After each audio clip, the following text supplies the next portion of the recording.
పూర్వం మందారవనం అనే అతీంద్రియ గ్రామంలో దేవకి అనే కఠినమైన కానీ మంచితనంతో నిండిన అత్త మరియు ధైర్యవంతురాలైన కోడలు సమృద్ధి నివసించేవారు. వారు సాధారణంగా శాంతియుతంగా ఉన్నప్పటికీ కొన్ని దుర్ఘటనల కారణంగా ఒకరిపై ఒకరు పొరపాట్లు ఉన్నాయని భావించేవారు. ఒక రోజు సమృద్ధి అనుకోకుండా ఒక ప్రాచీన మాయానిధిని కనుగొంటుంది. దాంతో కుటుంబంపై ఉన్న ఒక పాత శాపం మళ్లీ సజీవం అవుతుంది. ఆ శాపం వల్ల దేవకికి ప్రతి అర్ధరాత్రి రాతి విగ్రహంగా మారిపోతుంది. అలాగే మాయాలోయ మరింత ప్రమాదకరమైన మాయా ప్రపంచంగా మారిపోతుంది. దీన్ని విముక్తి చేయాలంటే సమృద్ధి ఆ లోయలోని మాయలను ఎదురుది తెల్లవారేలోపు శాపం రహస్యాన్ని ఛేదించాలి. సమృద్ధి అడవిలో అడుగులు వేస్తోంది. పొగమంచుతో నిండిన అందమైన ప్రకృతి, పూలు, ఎగిరే గువ్వలు సమృద్ధికి ప్రశాంతతను కలిగిస్తున్నాయి. ఆమె తన అత్తను రక్షించే విధానాన్ని వెతుక్కుంటూ ధైర్యంగా ముందుకు సాగుతుంది.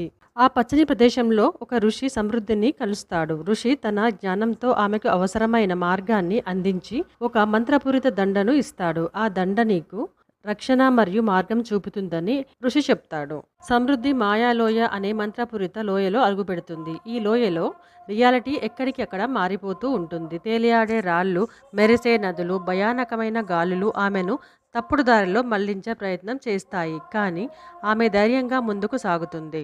సమృద్ధి ఒక హిమానీ నదిలో తేలియాడే అతిపెద్ద అద్దం ముందు నిల్చుంటుంది. ఈ అద్దం ఆమె భవిష్యత్తును భయానకంగా వక్రించి చూపిస్తుంది. అద్దం ఆమెను తన వైపు ఆకర్షించడానికి ప్రయత్నించినప్పటికీ సమృద్ధి ధైర్యంగా మోసాలను తిప్పికొడుతుంది. సమృద్ధి ఒక ప్రకాశించే గుహలో అడుగు పెడుతుంది. అక్కడ ఒక భయానకమైన బలమైన శక్తి నలుపు రంగు దుస్తులు, ఎరుపు కాంతులు మెరుస్తూ సమృద్ధిని దెబ్బతీసే ప్రయత్నం చేస్తూ ఉంటుంది. కానీ ఆమె ధైర్యంగా ఆ దండను పట్టుకుని భయంకర శక్తిని ఎదురుతీరుతుంది. ఆ భీకరమైన పోరాటం తర్వాత సమృద్ధి గుహలో శాంతంగా నిలబడి ఉంటుంది.